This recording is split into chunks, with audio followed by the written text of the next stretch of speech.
बिस्मिल्लाहिर्रहमानिर्रहीम। Dear students, आज हम ऑप्टिकल आइसोमर्स के जो बचे हुए पार्ट्स हैं उनमें से एक पार्ट को डिस्कस करेंगे। इससे पहले हमने ऑप्टिकल आइसोमर्स में हमने स्टडी किया था प्लेन पोलराइज्ड लाइट क्या होती है, कि जब हम अनपोलराइज्ड लाइट को, जिसमें इलेक्ट्रिक फील्ड वेक्टर और magnetic field vector different direction में थे, उसको हम प्लेन पोलराइज में कन्वर्ट करते थे बाय यूजिंग पोलराइजर, उसको हमने पोलराइजेशन कहा था। और जो अनपोलराइज्ड लाइट एक सिंगल प्लेन में कन्वर्ट होती थी उसको हमने पीपीएल या प्लेन पोलराइज्ड लाइट का नाम दिया था। फिर हमने कहा था कि भाई कुछ ऐसे कंपाउंड्स होते हैं जो लाइट को लेफ्ट या राइट रोटेट करते हैं, मतलब लाइट के साथ इंटरेक्शन शो करते हैं, तो ऐसे कंपाउंड्स को हमने ऑप्टिकली एक्टिव कंपाउंड्स कहा था। और जो लाइट के साथ किसी किस्म का कोई इंटरेक्शन शो नहीं करते थे उनको हमने ऑप्टिकली इनएक्टिव कंपाउंड्स का नाम दिया था। तो आज हम ये देखेंगे कि ऑप्टिकली एक्टिव कंपाउंड्स लाइट के साथ एक्टिविटी क्यों शो करते हैं, मतलब वो डेक्स्ट्रो रोटेटरी क्यों है या फिर लेवो रोटेटरी क्यों है, मतलब वो लाइट को रोटेट क्यों करते हैं, सिंपल सी बात है। तो इसके साथ हम इस चीज को समझेंगे। कायरल कार्बन, ये हमारे मेन टॉपिक्स रहेंगे आज। अब कायरल कार्बन के साथ एक रिलेटेड टर्म यूज होता है स्टीरो सेंटर, और इसी के साथ स्टीरोजेनिक सेंटर भी है। अक्सर बुक्स में स्टीरो सेंटर और स्टीरोजेनिक सेंटर को सेम माना जाता है, लेकिन इसमें थोड़ा बहुत डिफरेंस है। हम इसको भी देखेंगे और स्पेशली कायरल कार्बन को देखेंगे, जिसको हम एसिमेट्रिक कार्बन भी बोलते हैं, ठीक है ना। तो नेक्स्ट लेक्चर हमारा स्पेशल एग्जांपल्स पे होगा कायरल में, जिसमें स्पेशल क्वेश्चन डिस्कस होंगे। और इसी के साथ आपके पास एनांशोमर्स और डायस्टीरोमर्स क्या होते हैं उस पर भी हम बात करेंगे और उनके रिलेशन को बताएंगे। और टोटल नंबर ऑफ आइसोमर कैसे फाइंड किया जाता है, स्पेशली स्टीरो आइसोमर, वो हम देखेंगे। तो आज का हमारा टॉपिक है chiral carbon, stereo center and stereogenic centre.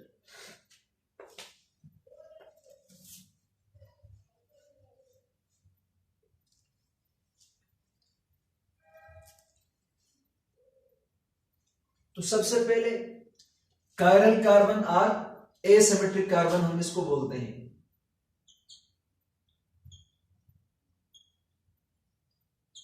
Chiral carbon और asymmetric carbon.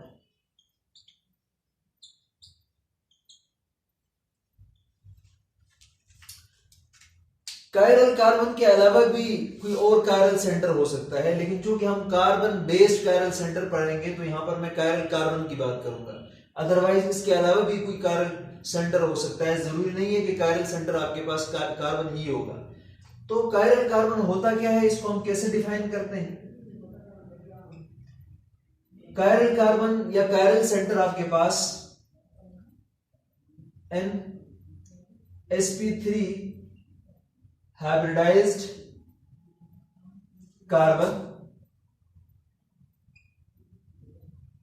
which is connected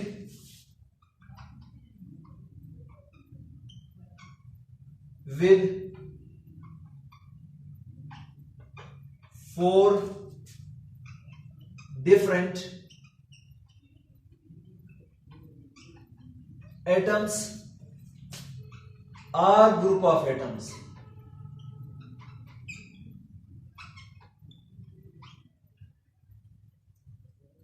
ठीक है ना।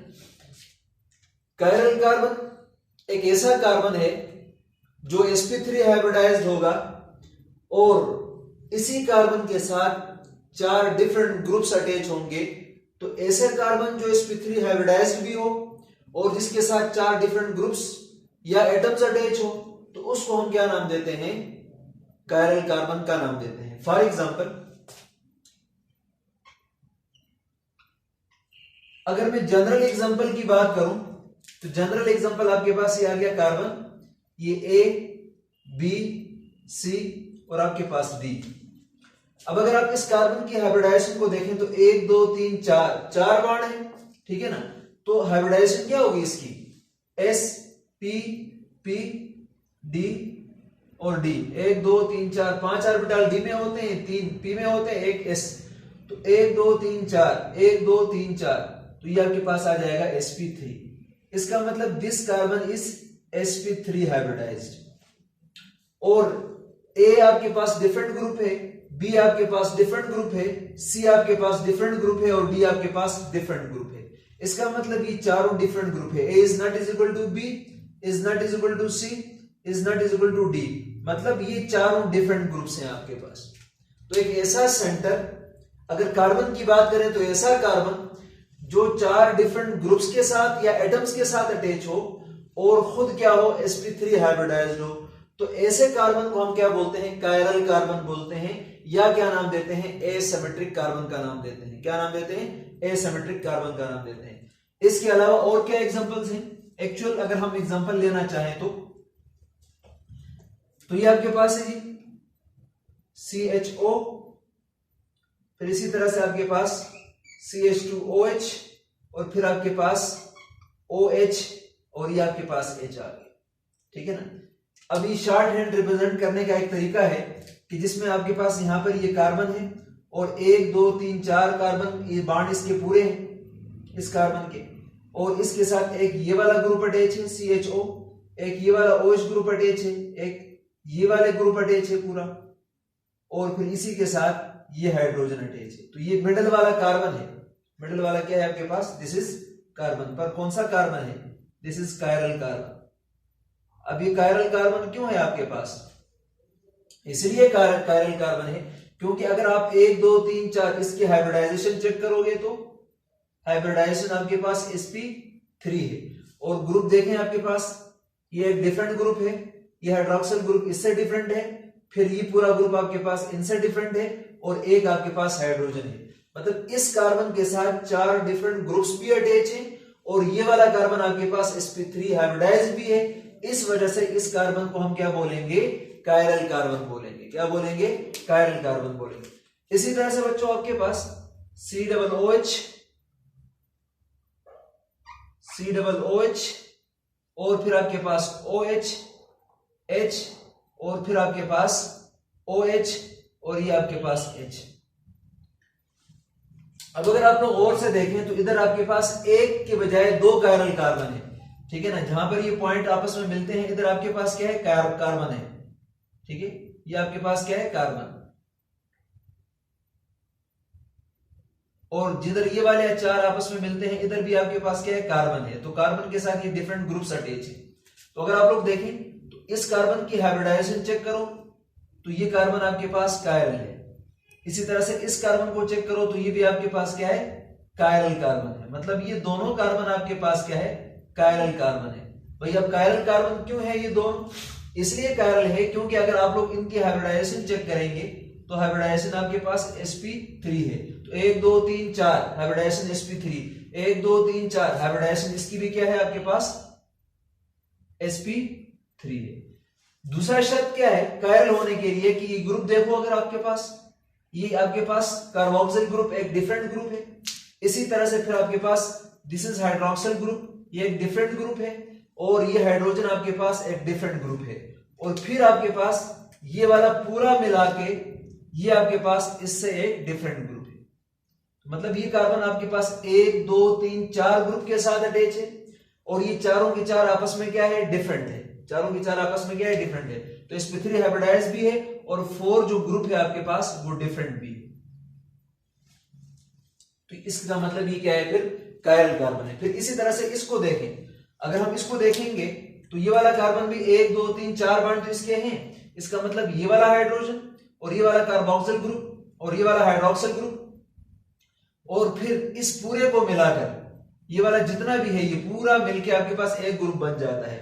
तो ये ग्रुप ये और ये चारों आपस में क्या है, डिफरेंट है। तो इस वजह से ये वाला कार्बन भी क्या होगा आपके पास, कायरल कार्बन होगा। क्या होगा, कायरल कार्बन होगा। तो इसका मतलब ये हुआ एक ऐसा कार्बन जो 4 डिफरेंट ग्रुप्स के साथ अटैच हो और आपके पास sp3 हाइब्रिडाइज्ड हो, तो ऐसे कार्बन को हम क्या नाम देते हैं, कायरल कार्बन का नाम देते हैं। क्या नाम देते हैं, कायरल कार्बन का नाम देते हैं, या एसिमेट्रिक कार्बन का नाम देते हैं। इसमें किसी किस्म की कुछ सिमेट्री भी पास नहीं करती।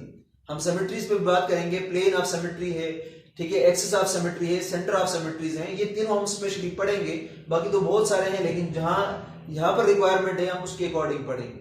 तो बहरहाल हमने देखा कि कायरल कार्बन या एसिमेट्रिक कार्बन क्या होता है, an sp3 hybridised carbon which is connected with 4 different atoms or group of atoms। एक ऐसा कार्बन जो 4 डिफरेंट एटम्स के साथ कनेक्टेड हो या ग्रुप ऑफ एटम्स के साथ कनेक्टेड हो, उसको हम क्या नाम देते हैं, कायरल कार्बन का नाम देते हैं। जैसे आप लोग ये भी कह सकते हो कि ये आपके पास CH3 है, और इसी तरह से ये आपके पास Br है, और ये आपके पास H है, और ये आपके पास CH2 और आपके पास CH3 है, ठीक है ना। तो this is also a chiral carbon, ये भी आपके पास क्या है, कायरल कार्बन है, sp3 हाइब्रिडाइज्ड है और 4 डिफरेंट ग्रुप्स के साथ अटैच है, तो इसको हम क्या बोलते हैं, कायरल कार्बन बोलते हैं। तो भाई कायरल कार्बन के लिए ये जरूरी है कि कार्बन आपके पास sp3 हाइब्रिडाइज्ड होना चाहिए और इसके साथ 4 डिफरेंट ग्रुप्स अटैच होना चाहिए। तो ऐसे कंपाउंड को हम क्या बोलते हैं, कायरल कंपाउंड बोलते हैं। और ये जो सेंटर है, जो यहां पर इस केस में कार्बन है, तो इसको हम कार्बन बेस्ड कायरल सेंटर बोलेंगे, वरना इसके अलावा कोई और भी हो सकता है जो sp3 हाइब्रिडाइज्ड हो और 4 डिफरेंट ग्रुप अटैच हो, तो उसको भी हम क्या बोलते हैं, कायरल सेंटर बोलते हैं, या इसको हम एसिमेट्रिक सेंटर का नाम देते हैं। इसके अलावा जिसमें ये 4 डिफरेंट ग्रुप्स ना हो, तो फिर वो क्या होगा, फिर जाहिर बात है वो आपके पास ए कायरल होगा, ठीक है। इसका ऑपोजिट क्या है आपके पास, ए कायरल या सिमेट्रिक, ए कायरल या सिमेट्रिक। तो अब थोड़ा सा वो भी देख लेते हैं, ए कायरल क्या होता है या फिर आपके पास सिमेट्रिक क्या होता है। ए कायरल या आपके पास सिमेट्रिक कार्बन, ठीक है ना, ए कायरल और सिमेट्रिक कार्बन। अब इसमें अगर आप लोग देखेंगे तो ये आपके पास लेट सपोज CH3 है, ये भी आपके पास CH3 है, ये आपके पास OH है और ये आपके पास H है, ठीक है ना। अब अगर आप लोग और से देखें तो यहां पर ये जो कार्बन है ये आपके पास क्या है, 1 2 3 4 कार्बन, इसकी हाइब्रिडाइजेशन आपके पास sp3 तो है, पर अगर आप लोग देखें तो ये वाला ग्रुप ये 2 डिफरेंट है, ये भी डिफरेंट है, पर ये 2 ग्रुप आपके पास क्या है, सेम है। तो यहां पर चारों ग्रुप डिफरेंट नहीं है, बल्कि ये 2 ग्रुप आपके पास क्या है, सेम ग्रुप्स है, ठीक है ना। सेम ग्रुप होने की वजह से इट इज नॉट कायरल, ये कायरल नहीं है, ठीक है ना, ये आपके पास कायरल नहीं है। इसमें सिमेट्री भी पास करती है, इस वजह से इसको हम क्या नाम देते हैं, सिमेट्रिक कार्बन का नाम देते हैं। तो बहरहाल जो कायरल ना हो तो फिर वो क्या होगा, आपके पास ए कायरल होगा, ठीक है। अब हमने ये बात की थी ना कि आपके पास कौन सा कंपाउंड है, ठीक है, जो आपके पास ऑप्टिकली एक्टिव होता है और कौन सा कंपाउंड है जो ऑप्टिकली इनएक्टिव होता है। जनरल हम इस पे बात करेंगे, बाद में हम फिर स्पेशल एग्जांपल जब डिस्कस करेंगे तो बहुत सारे एग्जांपल भी होंगे इस पे। मतलब आपके पास अभी हमने देखा कि एक कार्बन आपके पास एसिमेट्रिक था, ठीक है, जिसको हमने कायरल का नाम भी दिया था, ठीक है ना, और दूसरा आपके पास सिमेट्रिक था, ठीक है ना। तो बच्चों याद रखना, एसिमेट्रिक कार्बन, ठीक है, कायरल भी हो सकता है, ठीक है, नहीं भी हो सकता है, ये कोई जरूरी बात नहीं है, कायरल होना जरूरी नहीं है, हम इस पे बात करेंगे, लेकिन एसिमेट्रिक हो वो, ठीक है ना। एक ऐसा अनसिमेट्रिक कार्बन, ठीक है, जो आपके पास क्या होता है, ऑप्टिकली एक्टिव होता है, ठीक है ना। मतलब कौन से compounds, organic compounds optically active होंगे, तो हम बोलेंगे एसिमेट्रिक सेंटर जिसमें होगा या जिसमें एसिमेट्रिकनेस होगी या जिसमें कायरलिटी होगी, वो आपके पास क्या होगा, ऑप्टिकली एक्टिव होगा। और जो आपके पास सिमेट्रिक है जिसमें कायरलिटी नहीं है, तो वो आपके पास क्या होगा, ऑप्टिकली इनएक्टिव होगा। अब इसकी कंडीशन पे हम बात करेंगे कि आपके पास एसिमेट्रिकनेस क्या है, ठीक है। तो अब इस बात को समझने के लिए यहां पर एक जनरल एग्जांपल ले लेते हैं कि भाई ऐसा क्या होता होगा एसिमेट्रिक कंपाउंड के अंदर जो कि ऑप्टिकल एक्टिविटी शो करता है, और सिमेट्रिकनेस के अंदर ऐसा क्या है कि जिसकी वजह से वो ऑप्टिकली इनएक्टिव होता है। लेट्स सपोज यहां पर हम सिमेट्रिक की हम बात करते हैं, तो आपके पास जो एटम्स की अरेंजमेंट है वो आपके पास क्या होती है, यूनिफॉर्म होती है। मतलब ये एटम्स आपके पास यूनिफॉर्मली अरेंज्ड होते हैं। जैसे कोई भी, मैंने यहाँ पर एक पार्ट लिया किसी कंपाउंड का, इसमें ये 4 डिफरेंट एटम्स हैं या ग्रुप्स हैं, अब अगर इसमें से लाइट हम पास करते हैं तो ये लाइट को रोटेट करता है इधर, तो इसका मतलब ये सिमेट्रिक है, तो इसको फिर से क्या कर लेगा, सीधा आगे कर लेगा। इसका मतलब ये लाइट जिस तरह से गई थी उसी तरह से निकल गई, कोई चेंज इसमें डायरेक्शन में चेंज ना आए। तो ऐसे कंपाउंड्स को जिसमें लाइट की रिफ्लेक्शन मतलब पास करने के बाद कोई चेंज ना आ जाए, तो इसको हम क्या नाम देते हैं, इनएक्टिव कंपाउंड का नाम देते हैं।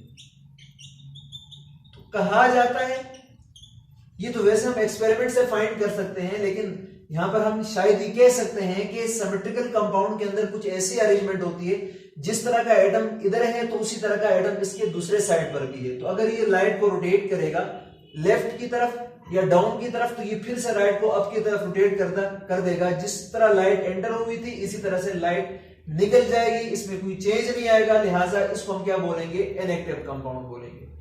इसी तरह से अगर हमारे पास एक ऐसी अरेंजमेंट हो जिधर आपके पास मॉलिक्यूल्स की जो है वो सिमेट्रिकल अरेंजमेंट ना हो,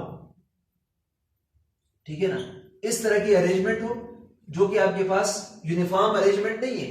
तो अगर फॉर एग्जांपल ये लाइट को रोटेट करता है इस तरह से, तो यहां चूंकि ये एक जैसे नहीं है, तो जितना इसने रोटेट किया है इतना तो ये नहीं कर सकता फिर से, तो ये लाइट आपके पास क्या रहेगी, इस तरह से बेंड फॉर्म में निकल जाएगी। मतलब जिस तरह से गई थी उसी तरह से नहीं निकलेगी, बल्कि बेंड हो जाएगी, ठीक है ना। तो हम यही तो कहते हैं कि ऑप्टिकली एक्टिव कंपाउंड लाइट को बेंड करते हैं, या राइट की साइड पर या लेफ्ट साइड पर, तो इसको हम ऑप्टिकली एक्टिव कंपाउंड बोलते हैं। तो ये किस पे डिपेंड करता है, आपके पास यहां पर आपके पास क्या है, सिमेट्री है, तो ये लाइट के साथ इंटरेक्ट नहीं करता, और यहां पर आपके पास क्या है, अनसिमेट्री है, अनसिमेट्रिक, तो इसका मतलब ये लाइट को क्या करेगा, इंटरेक्ट करेगा लाइट के साथ, तो ये ऑप्टिकली एक्टिव होगा। नेक्स्ट हमने बात की, दूसरा हमने ये कहा कि भाई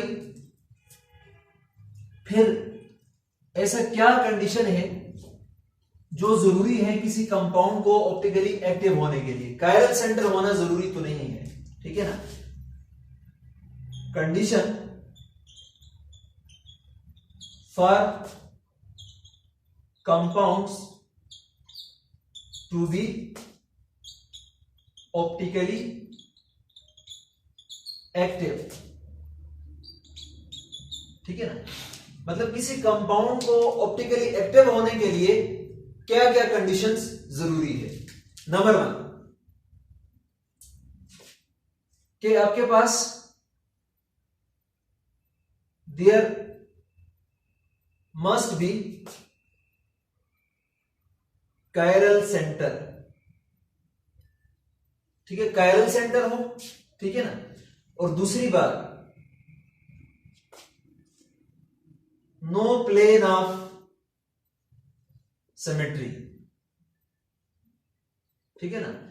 इसमें प्लेन ऑफ सिमेट्री ना हो। जब ये दोनों कंडीशन कोई कंपाउंड फुलफिल करेगा तो वो लाजमी क्या होगा, ऑप्टिकली एक्टिव होगा। और जब इनमें से कोई कंडीशन फुलफिल ना करे तो वो कंपाउंड आपके पास ऑप्टिकली क्या हो सकता है, इनएक्टिव हो सकता है। तो इसके हम एग्जांपल ले लेते हैं। अब फॉर एग्जांपल इसमें अभी भी हमने ये एग्जांपल लिया था, COOH, ये आपके पास OH, ये H, और ये आपके पास H, और ये आपके पास क्या है, OH, ठीक है ना। अब इस कंपाउंड में अगर आप लोग देखें तो ये वाला आपके पास क्या होगा, कार्बन, और ये आपके पास कौन सा कार्बन है, कायरल, और कायरल कार्बन को इस तरह स्टार से रिप्रेजेंट करते हैं। और ये वाला कार्बन भी आपके पास क्या है, कायरल कार्बन है, तो इसको भी हम स्टार से रिप्रेजेंट करते हैं, ठीक है। 4 डिफरेंट ग्रुप्स के साथ अटैच है, तो ये वाला कायरल है। और इसके अलावा आप लोग देखें कोई सिमेट्री पास करें तो इसमें सिमेट्री भी नहीं, प्लेन ऑफ सिमेट्री नहीं पास होती है। प्लेन ऑफ सिमेट्री क्या होती है कि फॉर एग्जांपल मैं जनरल एक एग्जांपल ले लेता हूं, हम इस ऑब्जेक्ट को हाफ करते हैं तो ये वाला हाफ इस हाफ का क्या होता है, मिरर इमेज होता है। तो यहां इसको काटे ना आप लोग, ये वाला हाफ इस हाफ का मिरर इमेज बनता है, नहीं बनता। तो जब मिरर इमेज नहीं बनता तो इसका मतलब इसके अंदर कोई प्लेन ऑफ सिमेट्री नहीं पास करती है। तो इस वजह से ये वाला कंपाउंड आपके पास क्या होगा, ऑप्टिकली एक्टिव होगा। क्यों ऑप्टिकली एक्टिव होगा, इसलिए इसके अंदर कायरल सेंटर भी मौजूद है, और दूसरी बात इसके अंदर क्या मौजूद है, कायरल सेंटर भी है, और दूसरी बात क्या है, इसमें नो सिमेट्री, इसके अंदर सिमेट्री भी कोई पास नहीं करती है। तो तो इस वजह से ये दोनों कंडीशन को ये फिल कर रहा है, तो तभी आपके पास ये क्या है, ऑप्टिकली एक्टिव कंपाउंड कहलाएगा। तभी क्या कहलाएगा, ऑप्टिकली एक्टिव कंपाउंड या कायरल कंपाउंड कहलाएगा। इसी तरह से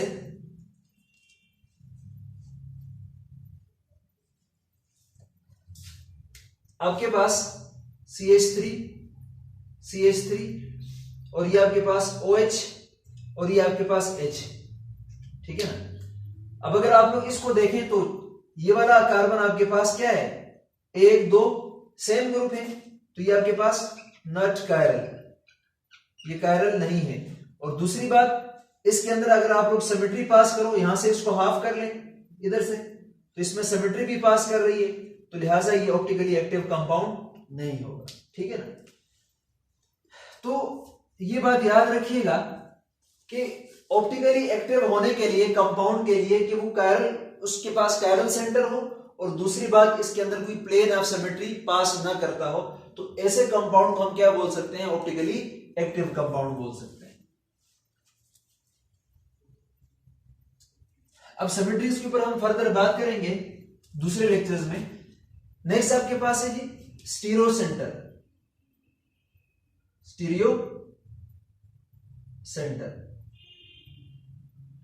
ठीक है ना बच्चों। याद रखना, स्टीरियो सेंटर में हम एक एटम को एज ए सेंटर कंसिडर करते हैं, ठीक है ना। हम किसको कंसिडर करते हैं, एक एटम को एज ए सेंटर कंसिडर करते हैं, ठीक है ना। तो इसको हम डिफाइन कैसे करते हैं, an atom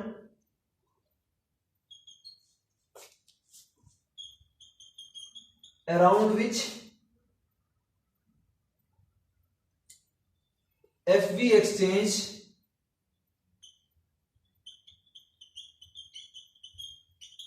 two groups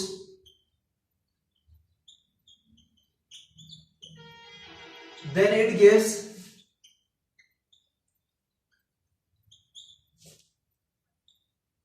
stereo isomer, ठीक है ना। एक ऐसा एटम जिसके अराउंड अगर हम दो ग्रुप को एक्सचेंज कर लें, इनकी पोजीशन को चेंज कर लें, तो वो क्या देता है आपको, स्टीरियो आइसोमर देता है, ठीक है ना। दिस सेंटर, या ये एटम भी हो सकता है, ये centre is called stereo centre. फिर उसको हम क्या नाम देते हैं, स्टीरियो सेंटर का नाम देते हैं, ठीक है। फॉर एग्जांपल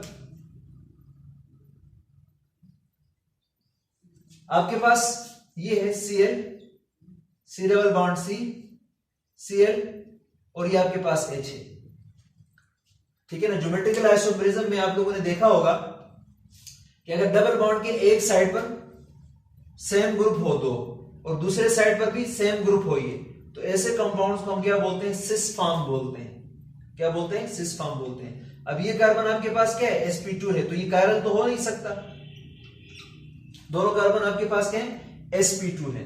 अब मैं क्या करता हूं, इस कार्बन के सराउंडिंग या इस कार्बन के सराउंडिंग, मतलब कोई एक कार्बन, क्लोरीन यहां पर ऊपर है ना, तो मैं हाइड्रोजन को ऊपर लेकर जाता हूं और ऊपर से किसको नीचे लेके आता हूं, क्लोरीन को नीचे लेके आता हूं। मतलब इन दोनों ग्रुप को मैं स्वैप कर लेता हूं, इनकी पोजीशन को मैं चेंज कर देता हूं। जब पोजीशन को मैं चेंज करूंगा तो मेरे पास क्या बन जाएगा, Cl C डबल बॉन्ड और H, मतलब ये तो उसी तरह से रहेगा। फिर आगे C, कार्बन के साथ जो ग्रुप अटैच थे दो, उनकी पोजीशन मैंने चेंज कर दी। मतलब पहले आपके पास क्या था, क्लोरीन ऊपर था, तो अब हाइड्रोजन ऊपर जाएगा और क्लोरीन आपके पास किधर आएगा, नीचे आ जाएगा। क्लोरीन आपके पास नीचे आ जाएगा। इसको मैं जरा यहां पर लिख लूं, शायद आपको नजर ना आए, ठीक है। इसको मैं जरा यहां पर लिख लेता हूं कि आपके पास Cl, ये आपके पास H डबल बॉन्ड C। अब इस बार H ऊपर होगा और आपके पास Cl नीचे होगा। पहले Cl ऊपर की तरफ था ना प्लेन का, अब Cl आपके पास नीचे की तरफ आया है। तो इसका मतलब अब ये भी तो आपके पास आइसोमर है, पर इसको हम क्या बोलते हैं, ट्रांस आइसोमर बोलते हैं। ये दोनों डिफरेंट कंपाउंड है आपके पास, ठीक है ना। ये दोनों डिफरेंट कंपाउंड है, इसकी फिजिकल प्रॉपर्टी इससे डिफरेंट है। क्यों डिफरेंट है, सिर्फ इस ग्रुप की पोजीशन को हमने स्पेस के अंदर चेंज किया है, तो इसका मतलब है तो ये स्टीरियो आइसोमर है। तो ये वाला कार्बन एक ऐसा कार्बन है, अगर इसके अराउंड हम इन ग्रुप की पोजीशन को चेंज करते हैं स्पेस के अंदर, इन ग्रुप की पोजीशन को एक्सचेंज कर देते हैं, तो रिजल्ट में आपको न्यू स्टीरियोआइसोमर मिलता है। तो एक ऐसा सेंटर जिसके सराउंडिंग में हमने क्या किया हुआ है, हमने स्वैप किया है हाइड्रोजन को और Cl को, एक्सचेंज कर दिया इनकी पोजीशन को, तो हमें न्यू आइसोमर मिला जिसको हम ट्रांसफॉर्म बोलते हैं। तो ये वाला सेंटर फिर आपके पास क्या होगा, कायरल सेंटर तो ये हो नहीं सकता, sp2 है, उसके लिए sp3 होना जरूरी था। तो एक इस सेंटर को हम क्या नाम देते हैं, ये वाला जो सेंटर है दिस इज स्टीरियो सेंटर। मतलब ये एक ऐसा सेंटर है, अगर हम इसके अराउंड इन ग्रुप की पोजीशन को एक्सचेंज करते हैं तो हमें रिजल्ट में न्यू आइसोमर मिलता है। अगर हमें इसके रिजल्ट में न्यू स्टीरियो आइसोमर मिलता है पोजीशन की एक्सचेंज करने पे, तो इसको हम स्टीरियो सेंटर का नाम देते हैं। सेम इसी तरह से अगर आप लोग इधर चेंज करोगे पोजीशन को, मतलब इसको इधर लेकर जाओगे, इसको इधर लेकर जाओगे, तो जो काम आप यहां कर सकते हो वो इधर भी कर सकते हो। इधर से भी आपको क्या मिल सकता है, स्टीरियो आइसोमर मिल सकता है। तो लिहाजा इसको हम क्या नाम देते हैं, स्टीरियो सेंटर का नाम देते हैं। ठीक है ना। तो इससे हमें ये पता चला कि अगर आपके पास एक पाई बॉन्ड हो, ठीक है ना, 1 पाई बॉन्ड, ठीक है, विच शोज ज्योमेट्रिकल आइसोमेरिज्म, ठीक है ना, एक ऐसा पाई बॉन्ड जो ज्योमेट्रिकल आइसोमेरिज्म शो कर सकता है, जैसे कि ये है, ये ज्योमेट्रिकल आइसोमर बना सकता है ना, तो उसमें आपके पास क्या होंगे, 2 स्टीरियो सेंटर होंगे। ठीक है ना। जैसे ये एक पाई बॉन्ड है, इसमें इधर से ग्रुप को एक्सचेंज करो फिर भी आपको ट्रांसफॉर्म मिल सकता है, या इधर से एक्सचेंज करो फिर भी आपको ट्रांसफॉर्म मिल सकता है। मतलब एक पाई बॉन्ड है जो ज्योमेट्रिकल आइसोमेरिज्म शो करता है, तो इसमें कितने स्टीरियो सेंटर होंगे, 2 स्टीरियो सेंटर। इसमें कितने स्टीरियो सेंटर होंगे, 2 स्टीरियो। और अगर आपके पास एक ऐसा पाई बॉन्ड जो ज्योमेट्रिकल आइसोमेरिज्म शो नहीं करता है, तो फिर वो आपके पास उसके अंदर कोई स्टीरियो सेंटर नहीं होगा। जैसे फॉर एग्जांपल आपके पास H C double bond C, और ये आपके पास H, ये आपके पास H, और ये आपके पास Cl। अब देखो यहां पर डबल बॉन्ड तो है, पर ये हाइड्रोजन और ये हाइड्रोजन दोनों सेम ग्रुप है। आप इसको चेंज करके ऊपर ले जाएं, इसको चेंज करके नीचे ले आए, तो फिर भी वही रहेगा।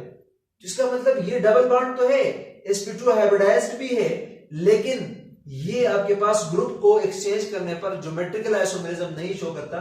तो इसका मतलब इसमें नो स्टीरियो सेंटर, इसमें कोई स्टीरियो सेंटर मौजूद नहीं है। ठीक है ना। इसी तरह से बच्चों आपके पास कायरल सेंटर भी आपके पास स्टीरियो सेंटर हो सकता है। क्या हो सकता है आपके पास, कायरल सेंटर भी आपके पास स्टीरियो सेंटर हो सकता है। ठीक है, कायरल सेंटर भी स्टीरियो सेंटर हो सकता है। कैसे, फॉर एग्जांपल आपके पास CH3 और ये आपके पास क्या है जी, ये आपके पास C2H5, और फिर यहां पर आपके पास OH, और फिर ये आपके पास क्या है, H है। ठीक है ना। अब यहां पर आपके पास एक कायरल कार्बन है। कायरल कार्बन क्यों है ये, क्योंकि ये 4 डिफरेंट ग्रुप्स हैं आपके पास, इसका मतलब ये कायरल सेंटर है। अब कायरल सेंटर तो है ही, लेकिन अगर हम यहां पर क्या करते हैं, H और OH को क्या कर लेते हैं, स्वेप कर देते हैं, मतलब इनकी पोजीशन को चेंज कर देते हैं। OH को इधर ले आते हैं और H को इधर लेकर जाते हैं, तो आपके पास क्या बन जाएगा, CH3, और ये आपके पास C2H5, और फिर आपके पास यहां पर OH इधर आ जाएगा। पहले राइट साइड पर था, अब मुड़ के किधर आ जाएगा, लेफ्ट साइड पर, और हाइड्रोजन